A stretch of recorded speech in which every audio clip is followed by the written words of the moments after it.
Hello friends, स्वागत है आपका हमारे यूट्यूब चैनल जय श्री राम 8595 में।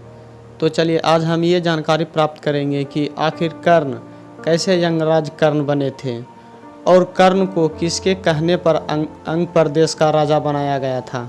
हालांकि कर्ण एक सूत था जिसका काम होता था कि वो रथ बनाए और राजा के सारथी बनकर उनके रथ को चलाएं, परंतु फिर भी कर्ण को किस वजह से अंग प्रदेश का राजा बनाया गया था, आज हम इसी के बारे में चर्चा करेंगे।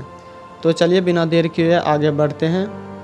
यह बात द्वापर युग के समय की है, जब हस्तिनापुर के सभी राजकुमार के प्रशिक्षण का परीक्षा हो रहा था, जो कि उन सभी 105 राजकुमारों की प्रशिक्षण का परीक्षा होने वाला था। किंतु उस परीक्षा से पहले ही महामहिम भीष्म, धृतराष्ट्र तथा शकुनि ने आपस में मिलकर एक योजना बनाया था कि जो भी राजकुमार कल के परीक्षा में 1 नंबर पर आएगा तो उसे ही हस्तिनापुर के अगले राजा बनाया जाएगा।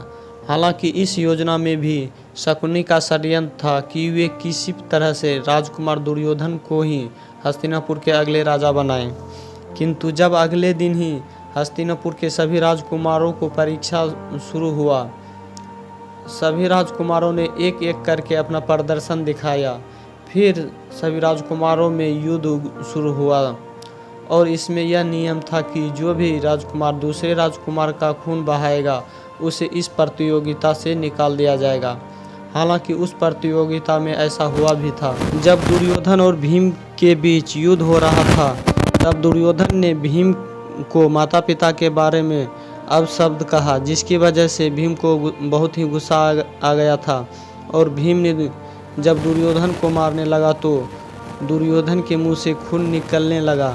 और ठीक इसी तरह जब अंतिम युद्ध दुर्योधन और अर्जुन के बीच हो रहा था, तो तब अर्जुन ने दुर्योधन पर एक ऐसा शस्त्र का प्रयोग किया जिससे कि दुर्योधन पत्थर की तरह ठीक एक जगह जम गया था। और दुर्योधन को इस तरह एक जगह स्थिर देख गुरु द्रोण कहने लगे कि अब तो दुर्योधन को केवल एक महान धनुर्धर ही इस दुविधा से निकाल सकता है। और अर्जुन की प्रशंसा करते हुए कहने लगे कि इस पूरे संसार में अर्जुन के अलावा कोई भी सर्वश्रेष्ठ धनुर्धर नहीं है। अगर कोई है तो मैं उन्हें चुनौती देता हूँ। इतना सुनते ही कर्ण ने भी अपने धनुष उठाया और सबसे पहले उन्होंने दुर्योधन को उस कष्ट से मुक्त किया। फिर अर्जुन को वो युद्ध के लिए ललकारने लगे। तो महामहिम भीष्म ने कर्ण से जब उनके जाति के बारे में पूछा तो कर्ण ने कहा, मैं एक सूत हूँ। इतना कहते ही महामहिम भीष्म बोले कि यह युद्ध केवल और केवल राजकुमारों के बीच हो रहा है, ना कि तुम राजकुमार हो और ना ही कि कहीं का राजा हो। तुम अर्जुन से युद्ध नहीं कर सकते।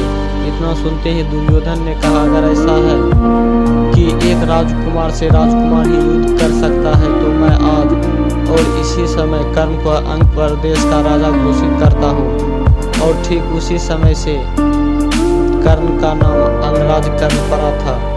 कर्ण को अंगराज कर्ण बनने के बाद अर्जुन और कर्ण के बीच जो युद्ध हुआ, इसकी चर्चा हम अगले वीडियो में करेंगे। धन्यवाद। और साथ ही अगर आप हमारे यूट्यूब चैनल पर नए हैं तो इस चैनल को सब्सक्राइब